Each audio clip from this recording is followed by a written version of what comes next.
আসসালামু আলাইকুম বন্ধুরা, সবাই কেমন আছেন? আশা করি সবাই ভালো আছেন। আমিও আল্লাহর রহমতে অনেক ভালো আছি। আজকে আমি আপনাদের দেখাবো খুব সহজে লতি পরিষ্কার করার উপায়। প্রথমে দেখতেই পেলেন আমি ছোট ছোট পিস করে লতিগুলো কেটে নিলাম। এবার একটি কড়াই বসিয়ে নেব, তার মধ্যে কিছু পরিমাণ পানি দেব। পানিটা দেওয়ার পরে আমি এখানে যে ছোট ছোট করে লতিগুলো কেটে রেখেছি সেগুলো দিব, দিয়ে আমি হালকা পরিমাণের ভাপ দিয়ে নেব। এবার আমি একটু ঢেকে দেবো। অলরেডি আমার ভাপ দেওয়া হয়ে গেছে, আমি একটু নেড়ে চেড়ে নেব। নাড়াচাড়া করা হয়ে গেলে এখন আমি এটা গ্যাস অফ করে দেব।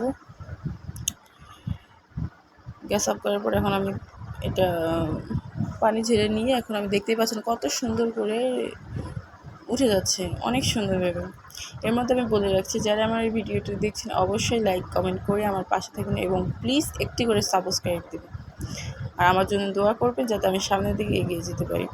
এখন দেখুন বন্ধুরা কত সুন্দর করে একটা টান দিচ্ছে, কোনো ধরনের বটি ছুরির সাহায্য ছাড়াই কত সুন্দরভাবে লতি বাছা হয়ে যাচ্ছে। লতি বাছতে আমরা কম বেশি সবাই অপছন্দ করি, কারণ লতি বাছতে মানে অনেক কষ্ট হয়।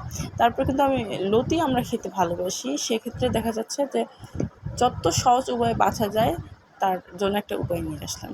দেখুন বন্ধুরা কত সুন্দর পরিষ্কারভাবে লতিগুলো বাছা হয়ে গেছে। এখন আমি এটা ছোটো ছোটো পিস করে নেব, দেখতে পাচ্ছেন। অবশ্যই তার মধ্যে আমি একটা কথা বলে রাখি, অবশ্যই লতিগুলো হালকা ভাপ দিয়ে নেবেন, কেউ বেশি ভাপ দিতে যাবেন না, তাহলে